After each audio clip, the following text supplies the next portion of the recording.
When you're in a situation with no way out, you find strength you never knew you had.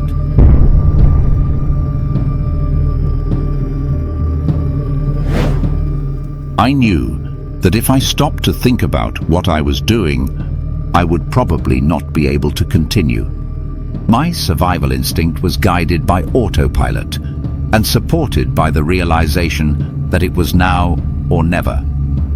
Leonid Rogozov, doctor, the surgeon, who defied the odds by removing his own appendix in the extreme isolation of Antarctica.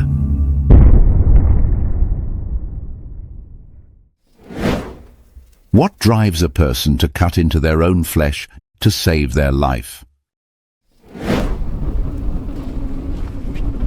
In the most hostile environment on Earth, where temperatures plunge below -60 Fahrenheit and winter darkness lasts for months, imagine being the only person who can save your life. But to do so, you must cut into your own body. This was the reality for Dr. Leonid Rogozov, who in 1961 found himself stationed in Antarctica with a failing appendix. As the only doctor for thousands of miles, he faced not just the physical challenge of self-surgery, but the mental battle of maintaining composure while operating on himself.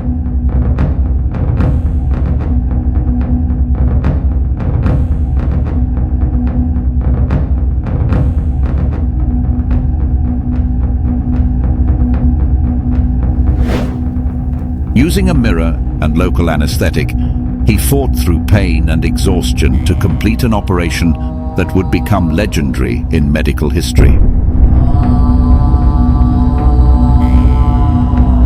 In April 1961, Dr. Leonid Rogozov, a 27-year-old Soviet surgeon stationed at Antarctica's Novolazarevskaya station, diagnosed himself with acute appendicitis. As the only doctor within thousands of miles, and with no possibility of evacuation due to weather, he faced a stark choice: operate on himself or die.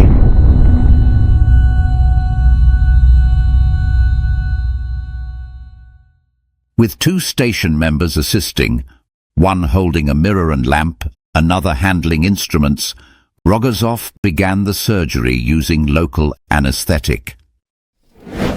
Despite growing weakness and dizziness forcing him to take frequent breaks, he persisted. Rogozov later recalled, "Finally, here it is, the cursed appendage. With horror, I noticed the dark stain at its base. That means just a day longer and it would have burst." After 1 hour and 45 minutes, he successfully removed his appendix. Within a week, his temperature normalized and the stitches were removed. He had performed the impossible, saving his own life in one of the most isolated places on Earth. What allowed Rogozov to succeed wasn't just his medical knowledge. It was how his mind and body worked together to overcome incredible odds.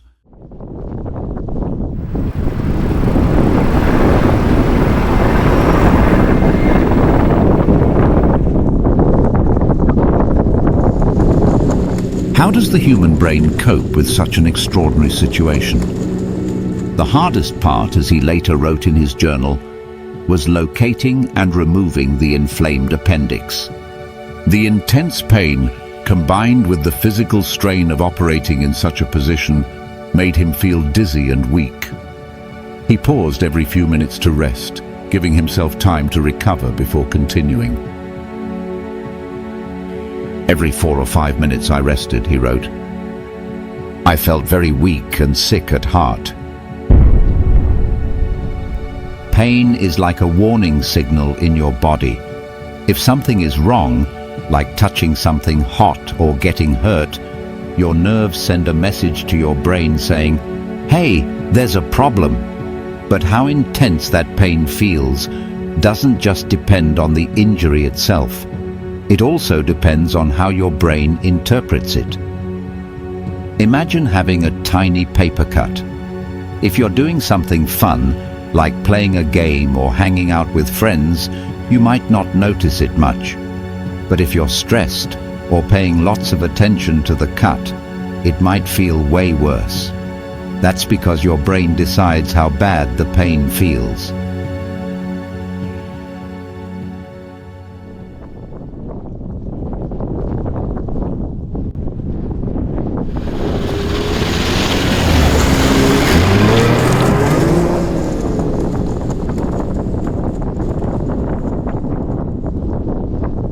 There are two parts to pain.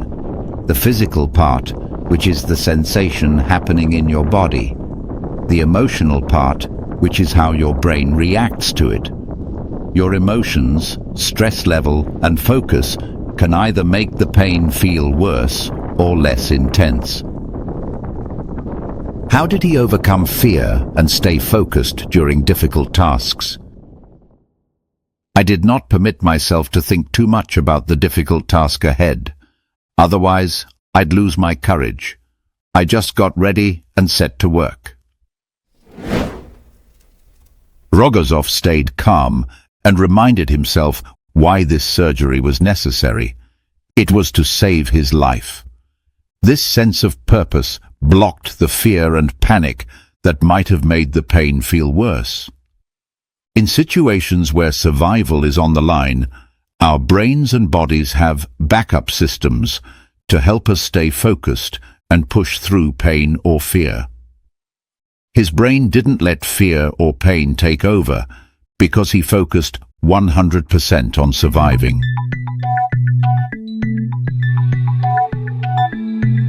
Scientists like Antonio Damasio have found that our brains are designed to help us make these kinds of tough decisions in life or death situations.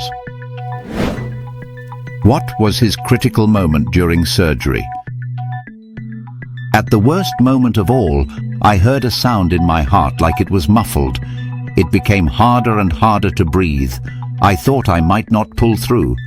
And then, all at once, I realized I had saved myself.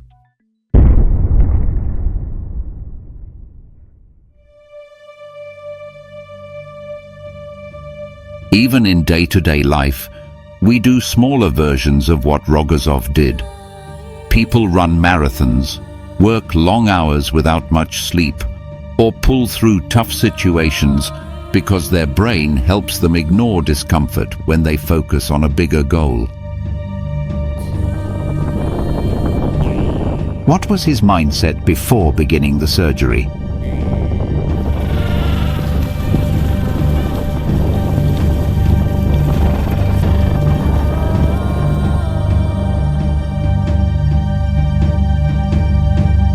Still no room for doubt.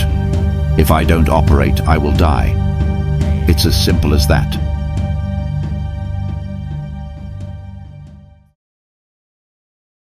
Having a clear purpose helps push through difficulties, like studying hard for an exam because you want to get into a good school.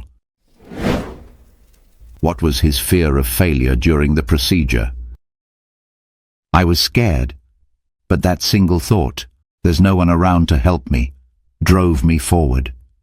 It was a fight between me and myself, and I couldn't give in.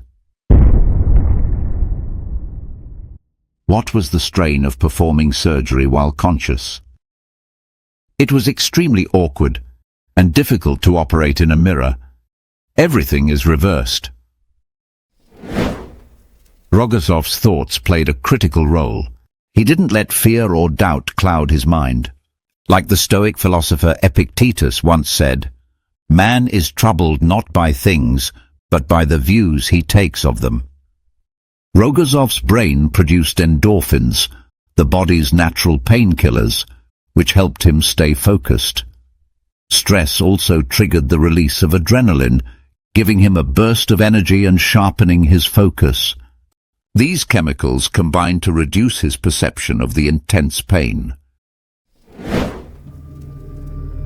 When we're in danger, our brain activates the fight-or-flight response.